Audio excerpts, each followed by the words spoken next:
Motivational movies కోసం వెతుకుతున్నారా? అయితే మీకు 4 లైఫ్ చేంజింగ్ మూవీస్ ఈ వీడియోలో సజెస్ట్ చేస్తాం. చివరి వరకు చూడండి, కుదిరితే సబ్స్క్రైబ్ చేయండి. లిస్ట్లో నెంబర్ 4, సోషల్ నెట్వర్క్. ఈ movie Facebook founder mark Zuckerberg గురించి. ఇయర్స్లో ఎవరైనా 90s కిడ్స్ ఉంటే మీకు ఇంకా బాగా కనెక్ట్ అవుతుంది. ఎందుకంటే ఇన్స్టా, వాట్సాప్ మన దగ్గర లేకముందు మనందరికీ ఉన్న ఒకే ఒక ఆప్షన్ ఫేస్బుక్. ఇప్పుడంటే అంతా ఇన్స్టాగ్రామ్, వాట్సాప్ ఉంటున్నాం, కానీ ఒకప్పుడు ఫేస్బుక్ బాగా యూజ్ చేసేవాళ్ళం. ఈవెన్ ఇంటర్నెట్ కేఫ్కి వెళ్ళి మరీ లాగిన్ చేసి చాట్ చేసేవాళ్ళం. ఫేస్బుక్ ఫౌండర్ మార్క్ జుకర్బర్గ్కి అసలు ఈ ఆలోచన ఎందుకు వచ్చింది, ఈ ప్లాట్ఫామ్ క్రియేట్ చేయాలని ఎందుకు అనిపించింది, ఆ రీజన్ తెలిస్తే మీకు మతిపోతుంది.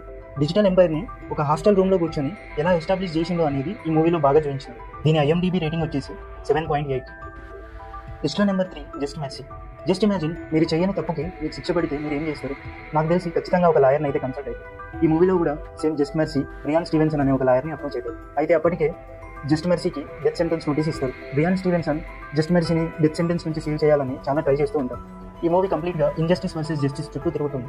Chilling and gripping conversations main క్యారెక్టర్కి మనం బాగా కనెక్ట్ అయ్యేలా చేస్తాయి. ఫ్యాక్ట్ రివీల్ అయినప్పుడు ఖచ్చితంగా థ్రిల్ ఇస్తుంది. మిస్ అవ్వకండి. IMDb rating 7.6.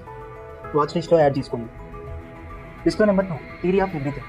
నాకు తెలిసి మనలో చాలామంది బ్లాక్ హోల్స్, ప్యారలల్ యూనివర్స్ ఇలాంటి వాటి గురించి వినే ఉంటాం కదా. ఈ మూవీ ఒక biographical drama. Theoretical physics and cosmology genius Stephen William Hawking గారి రియల్ స్టోరీ.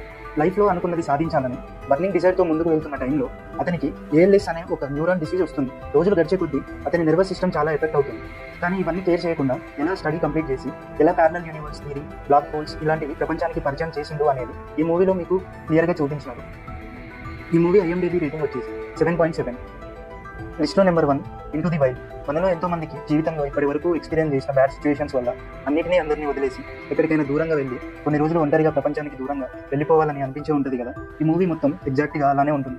ఎలాంటి ప్లాన్ లేకుండా, ఎవరికి చెప్పకుండా ఒంటరిగా ట్రావెల్ చేస్తే చాలా అడ్వెంచరస్గా ఉంటుంది. At the same time life మీద డిఫరెంట్ పర్స్పెక్టివ్ ఫామ్ అవుతుంది. క్రిస్టోఫర్ అనే ఒక అబ్బాయి జస్ట్ 22 ఇయర్స్ ఉంటాయి అంతే. అమెరికా అంతా ట్రావెల్ చేయాలని జర్నీ స్టార్ట్ చేస్తుంది, ఇంట్లో ఎవరికి చెప్పకుండా, ఎలాంటి ప్లాన్ చేసుకోకుండా. ఈ జర్నీలో తను కలిసిన మనుషులు, నేర్చుకున్న అనుభవాలు అతని లైఫ్ని చేంజ్ చేస్తాయి కంప్లీట్గా. మీరు ఒకవేళ ఒంటరిగా ఫీల్ అయితే ఖచ్చితంగా ఈ మూవీ చూడండి. ఈ మూవీ IMDb రేటింగ్ వచ్చేసి 8.